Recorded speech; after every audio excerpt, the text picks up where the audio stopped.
Egypt के शहर Alexandria के साहिल से 6.5 किलोमीटर दूर ठीक इस जगह पर डीप सी डाइवर्स ने समंदर के बॉटम पर कुछ ऐसा देखा जो बिल्कुल भी नॉर्मल नहीं था। जेम टीवी की वीडियोस में एक बार फिर से खुशामदीद। नाजरीन, जैसा कि हम जानते हैं कि दुनिया का 70% हिस्सा पानी है जिसको अभी तक हमने सिर्फ 5% भी एक्सप्लोर नहीं किया। ओशंस के अंदर ऐसी मखलूक भी मौजूद हैं जिनको आज तक इंसान ने नहीं देखा और इनमें कुछ ऐसे राज भी छुपे हैं जो हजारों साल पहले दुनिया में रहने वाले इंसान छोड़ गए थे। कभी रिसर्च वर्क का बहाना तो कभी सी एडवेंचर का। ये राज एक एक करके खुलते जा रहे हैं। आज आप जानेंगे 10 ऐसी चीजें जो डीप सी डाइवर्स को समंदर के बॉटम से मिली। नंबर 10, क्या कभी कोई रिवर समंदर के अंदर मौजूद हो सकती है? जाहिर है इसका जवाब होगा नहीं। लेकिन मेक्सिको के युकाटन पेनिनसुला में स्कूबा डाइवर्स ने समंदर के अंदर एक ऐसा सीक्रेट स्पॉट तलाश किया जहां पर पानी के अंदर ही एक रिवर भी बहती है। जी हाँ, समंदर के पानी के अंदर बहने वाली रिवर असल में हाइड्रोजन सल्फाइड की एक मोटी तह की वजह से बनी थी, जिसके नीचे एक गार से आने वाला सॉल्ट वाटर मौजूद है। इस जगह को सेनोटे एंजेलिटा भी कहा जाता है। स्कूबा डाइवर्स के मुताबिक ऊपर से देखने पर सेनोटे एंजेलिटा बिल्कुल नॉर्मल दिखती है, लेकिन तकरीबन 30 मीटर अंदर जाने के बाद जो मंजर नजर आता है उस पर यकीन करना मुश्किल होता है। नंबर 9, अमेरिका में फ्लोरिडा के बीचेस बहुत मशहूर हैं, जहां पानी के साथ साथ अक्सर सी शेल्स, क्रैब्स और मुख्तलिफ समंदरी मखलूक भी तैरकर साहिल पर आती है। लेकिन अक्टूबर 2012 में पोम्पनो बीच पर मौजूद लोग तब हैरान और परेशान रह गए जब उनको समंदर के साहिल पर एक बहुत बड़ी आंख मिली। जिस आंख का साइज इंसान के दोनों हाथों के बराबर हो, वो देखने में वाकई किसी बहुत बड़े समंदरी मॉन्स्टर की आंख लगेगी। इस आई बॉल की फोटो सोशल मीडिया पर आग की तरह वायरल हो गई। चंद लोगों का ख्याल था कि जिस मॉन्स्टर की आंख तैर कर साहिल पर आ सकती है वो जरूर साहिल के आसपास ही कहीं भटक रहा होगा। इस खौफ की वजह से लोगों ने फ्लोरिडा के बीचेस पर जाना ही कम कर दिया था। लेकिन जब ये आंख वाइल्ड लाइफ के डिपार्टमेंट में भेजी गई तो वहाँ कई एक्सपेरिमेंट्स और रिसर्च के बाद ये मालूम पड़ा कि ये आंख किसी मॉन्स्टर जायंट की नहीं बल्कि एक नॉर्मल स्वॉर्ड फिश की है, जिसको किसी मछेरे ने पकड़कर उसकी आंख निकालकर वहीं समंदर में फेंक दी होगी। नंबर 8, इजिप्ट के शहर अलेक्जेंड्रिया के साहिल से 6.5 किलोमीटर दूर ठीक इस जगह पर डीप सी डाइवर्स ने समंदर के बॉटम पर कुछ ऐसा देखा जो बिल्कुल भी नॉर्मल नहीं था। जब बात फ्रेंच आर्कियोलॉजिस्ट फ्रैंक गोडियो तक पहुंची तो उन्होंने इस जगह पर तहकीकात शुरू कर दी। हैरत अंगेज तौर पे इस जगह से 64 शिप्स, 700 एंकर्स, सोने से भरे हुए खजाने, 16 फीट लंबे स्टैचूज, टूटी फूटी इमारतों के हिस्से और छोटे छोटे पत्थर मिले जिन पर अजीबो गरीब लिखाई से कुछ लिखा हुआ था। जो खंडरात के नमूने यहाँ से मौसूल हुए वो समंदर के अंदर ही कई किलोमीटर तक फैले हुए थे। मालूम पड़ा कि यहाँ पर 2300 साल पहले इजिप्ट का एक बहुत बड़ा शहर हुआ करता था जो शायद इजिप्ट का मेन पोर्ट सिटी था और शायद जहाँ से मुल्क के कई कारोबारी मामला चलाए जाते थे। ये पूरा शहर आज थॉनिस हेराक्लियन के नाम से जाना जाता है, लेकिन हजारों साल पुराने इजिप्ट के इस पोर्ट सिटी को सैलाब खा गया या ये सुनामी की नजर हो गया, इसका अंदाजा किसी को भी नहीं है। नंबर 7, समंदर में 1 किलोमीटर डीप मछली की एक ऐसी किस्म भी रहती है जिसको देखना भी जापान में बहुत खराब समझा जाता है। इस मखलूक को जायंट और फिश कहा जाता है जो अपनी जिसामत की वजह से अजीब समंदरी मखलूक भी कहलाई जाती है। समंदर में 1 किलोमीटर नीचे रहने वाली इस अजीब व गरीब और फिश की लंबाई 50 फुट से भी बड़ी होती है और इसको देखते ही पहला ख्याल यही आता है कि ये कोई समंदरी सांप या अजदहा होगा। जापान में ये माना जाता है कि समंदर के साहिल पर और फिश का नजर आ जाना कुदरती आफत के आने का एक सिग्नल होता है।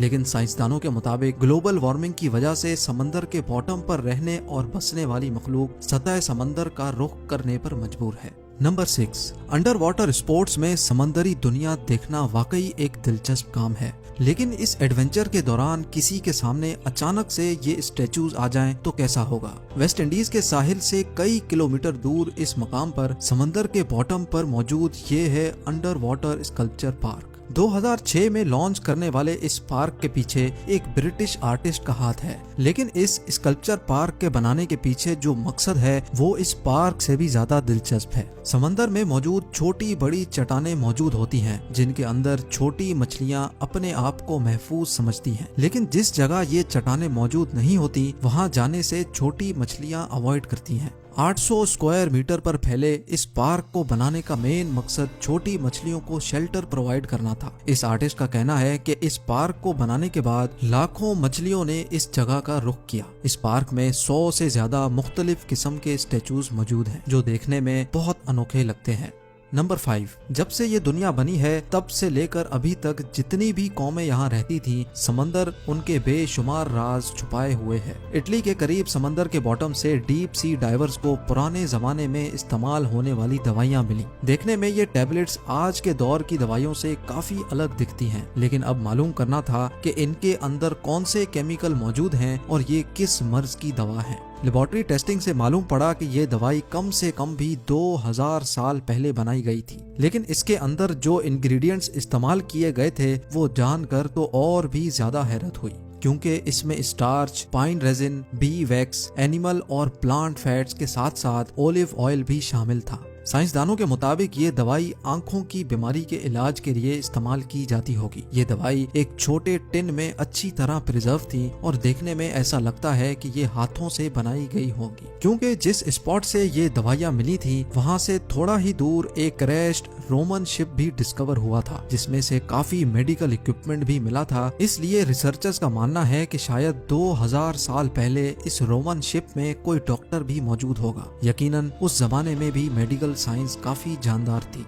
नंबर 4, फ्रिल्ड शार्क समंदर के बॉटम में रहने वाली एक ऐसी मखलूक है जो देखने में दिलचस्प लगने के साथ साथ खौफनाक भी लगती है। ग्रिल्ड शार्क की बॉडी का कुछ हिस्सा डायनासोर जैसा है, जबकि कुछ हिस्सा सांप जैसा दिखता है। इसका मुंह दिखता तो सांप जैसा है, लेकिन इसके मुंह में दांत भी होते हैं और वो भी पूरे 300। जी हाँ, इसके 300 दांतों की डायरेक्शन अंदर की तरफ होती है। इस क्रिएचर की लंबाई 6 फुट तक बताई जाती है और इसका शिकार करने का अंदाज सांप जैसा होता है। फ्रिल्ड शार्क अपनी बॉडी के आधे साइज का शिकार भी एक ही वक्त में निगल सकता है। इसके दांतों की डायरेक्शन की वजह से अगर कोई भी चीज इसके मुंह में अंदर चली गई तो उसका वापस आना पॉसिबल नहीं है। 2007 में जापान के एक मछेरे ने फिशिंग के दौरान पहली बार ऐसे क्रिएचर को पकड़ा। वाइल्ड लाइफ के इदारे ने ये क्रिएचर पकड़कर इसको सी वाटर पूल में डाला, जहां उसकी पहली बार वीडियो बनाई गई। उनका कहना था कि समंदर में 1 किलोमीटर नीचे रहने वाला ये क्रिएचर शायद बीमार था, इस वजह से समंदर की सतह पर आ गया होगा।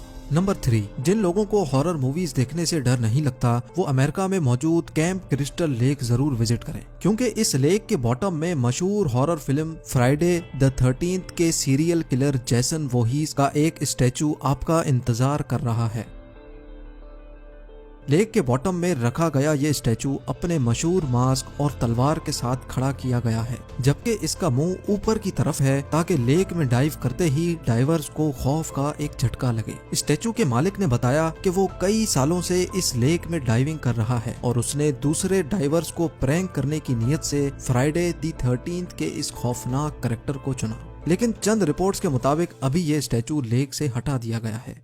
नंबर 2, रिसर्चर्स की एक टीम को वर्ल्ड वॉर 2 में तबाह होने वाले एक फाइटर प्लेन का ढांचा मिला। माइक्रोनेशिया के समंदर के बीचों बीच रिसर्चर्स को वर्ल्ड वॉर 2 में तबाह होने वाले कई फाइटर प्लेन्स, टैंक्स, गाड़ियां और डाइव बॉम्बर्स मिले हैं। आज से 80 साल पहले वर्ल्ड वॉर 2 में 50 जापानीज शिप्स और 230 एयरक्राफ्ट समंदर में क्रैश हुए थे, क्योंकि ये स्पॉट ओशन के बिल्कुल मिडल में है जहां पानी हद से ज्यादा गहरा है। इस वजह से अभी तक कई एयरप्लेन्स और शिप्स का मलबा तो आज तक नहीं मिल सका। इसकी एक वजह यह भी है कि जब प्लेन समंदर के अंदर क्रैश होते हैं तो वो प्लेन जैसे नहीं दिखते, जिनको देखकर अंदाजा लगाना मुश्किल होता है कि ये कोई प्लेन है या फिर कोई समंदरी झाड़ी।